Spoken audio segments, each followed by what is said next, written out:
سوود وەرگرتن لە لەش ساغی، سوود وەرگرتن لە کات و کاتێک کە دەست بەتاڵە لە کاتەکانی ژیانت، ئەو کاتانی کە دەست بەتاڵە، سوود وەرگرتن تایە بۆ ئەوەی بتوانی زیاتر خۆت لە خواوە نزیکەیتەوە، بتوانی زانستێکی سوود بەخش بۆ خۆت بەدەست بێنی، بتوانی زیاتر عیبادەت و خواپەرسی بکەی، نیعمەتێکی زۆر زۆر گەورەیە. بەڵام کەم کەس هەست بەو نیعمەتاکە، یا کەم کەس ئەتوانێت سوود لەو نیعمەتە وەربگرێت.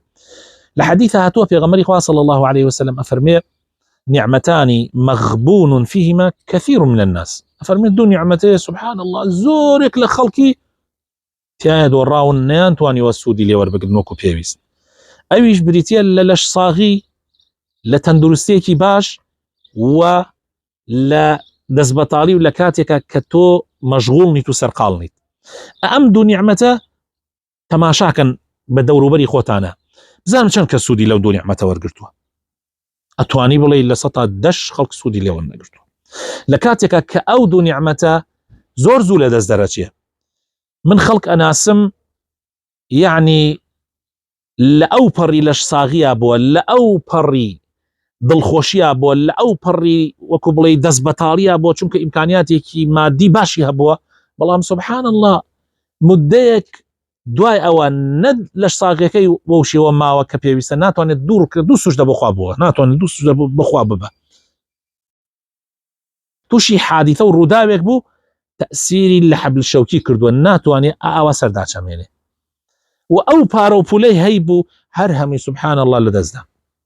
سبحان الله هەر هەمووی لە دەستدا.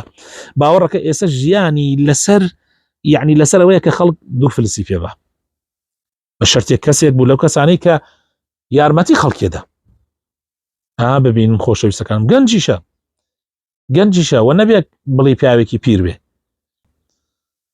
ئێمە حەقا زۆر جار بیر لەوە بکەینەوە کە ئەمەی هەمانە لە دەستی ئەدەین. لە حەدیثە هاتووە پێغەمبەری خوا صلی الله عليه وسلم ئەفەرمێ سوود وەربگرە لە 5 شت پێشەوەی 5 شت بێتە سەرا. سوود وەربگرە ئیغتەنیم 5 قبل 5. ئەفەرمێ سوود لە ژیانت وەربگرە پێش مردنت. سوود لە صحەت و لەش ساغیت وەربگرە پێش نەخۆشی. سوود لە دەستبەتاڵی و فەراغ وەربگرە پێش سەرقاڵبوونت. سوود لە گەنجێتیت وەربگرە پێش پیربوونت. سوود لە دەوڵەمەنیت وەربگرە پێش فەقیریت. ئەمە هەمووی پێغەمبەری خوا صلی الله عليه وسلم لە حەدیثێکا بۆ ئێمە باسیەکە.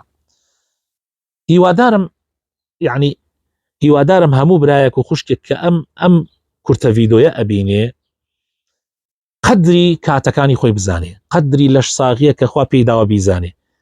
خۆ برا هەمومان جارجار تووشی نەخۆشیەک دین، توانامان نییە نوێش بکەین. من لەم ماوە تووشی فەقرات هاتم پێشی ڕەمەزان، تووشی فەقرات هاتم، ئاواتم ئەوە بوو بتوانم جارێکی تر سوژدە ببم، یعنی نەمەتوانی سوژدە ببم، بە ئەو پەڕی چێژ و لەزەتی لێ ئەبێنم لە لەحەزاتێکا سەیرەکەی لە دەستمدا تاو نەمەتوانی سوژدە ببم. دوای ئەوە دوعامە کرد، داوامە کرد لە خوای پەروەردگار، خوایە یارمەتیم بی بتوانم جارێکی تر سوژدە ببم.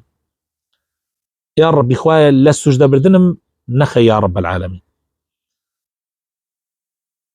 تۆ ئەتوانی لە کاتێکا کە دەوڵەمەنی و هەتە خوای تەعالا پێتی داوە، ئەتوانی بڕۆ عومرە بکەی، ئەتوانی حەج بکەی، ئەتوانی یارمەتی فەقیر و هەژاران بدەی، ئەتوانی یارمەتی دایک و باوک و برا و خوشکانت بدەی، خزم و کەس و کارەکان ئەتوانی یارمەتیان بی، زۆر شعتیا دێ و هیچ تەسیریشت لێ ناکە.